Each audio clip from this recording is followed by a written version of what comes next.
How's it going, everybody? Welcome back to Womp of Sparrow. Now, we went over all your traditional Hogwarts schools through the original Harry Potter series, but if you all are following all the hype around Harry Potter Wizards Unite, this game kind of ties in to the Fantastic Beasts and where to find them. So I thought it would also be a good idea to come across the pond to my neck of the woods, if you guys have not noticed, I'm American, and go over the American counterpart of Hogwarts, which is called Ilvermorny. So with Ilvermorny, a couple of things are different. They're still the same kind of scheme of houses and belonging to each house, but it's a little bit different. Houses obviously are different. The concept's a little bit different. So that's what this video is going to do. We're going to explain all the houses, kind of give you a background and look at it as well. Although Ilvermorny is a completely different school on a completely different continent, it's somewhat the same scheme when we're talking about houses, except some major differences in there as well. So this video is going to go over the Ilvermorny sections of the houses, and we're going to kind of explore those and see which one you match up with and kind of give you some information to find out for yourself. Now, first thing I want to talk about is the sorting ceremony. Everybody knows with Hogwarts, you sit down in a great hall, put on a sorting hat, then he takes in a couple of factors and assigns you to a house. Ilvermorny is a little bit different, and I'm going to actually read you a synopsis of what the sorting process would be.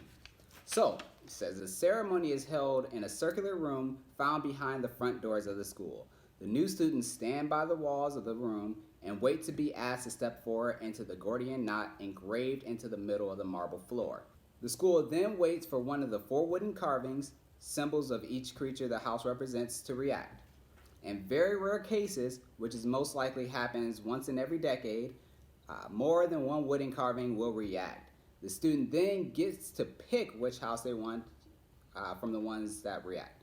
So with this sorting ceremony, it's a little bit different in the sense that instead of one element placing you into a house, the houses themselves, or the wooden carvings that represent each house, selects the student that they want to join their rank. So let's talk about these 4 houses and discover some things about how they were created. Each house was named after a beast or animal whose characteristics tie in closely to the characteristics of the desired students. And each of these houses was named by one of the 4 founding family members to the Ilvermorny houses. Each of the wooden carvings react a different way when they want a student to join their house. Although this is new canon by J.K. Rowling, there are still a few memorable witches or wizards that come from each of these houses. Starting off, we're going to go with the Horned Serpent. The Horned Serpent is a great horned river serpent with a jewel set into his forehead. The Horned Serpent house was named by Isolde Sayer, which in this case we'll call her the mother of the group. This house favors scholars because it represents the mind. So when a student steps on the Gordian knot, the way the Horned Serpent reacts is the jewel set in his forehead will glow. So as for famous witches that come from the Horned Serpent, the most notable would be Seraphina Pickery. The second house we're going to discuss is the Pukwudgie house. The Pukwudgie is a short, gray-faced, large-eared creature. This house was named by James Stewart, which would be the father in this family unit. He's also a nomad, or a muggle, depending on which area you're talking about. We're in America, so we're going to call him a nomad. This house favors healers because it represents the heart. When a student steps on a Gordian knot and the Pukwudgie house wants that student to join its ranks, it will raise his arrow in the air. The most famous witch that comes from the Pukwudgie house is Queenie Goldstein. The third house we're going to talk about is the Thunderbird house. The Thunderbird is a creature that creates storms as it flies. This house was named by Chadwick Boot, which is one of the sons in the family unit. Since I'm not sure whether this will come up or not, a couple of things that you should know about Chadwick Boot is he's intelligent and temperamental.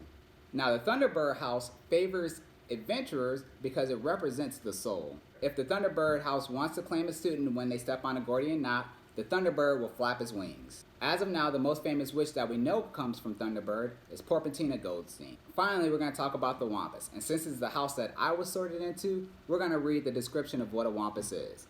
It says it's a magical panther-like creature that is fast, strong, and almost impossible to kill.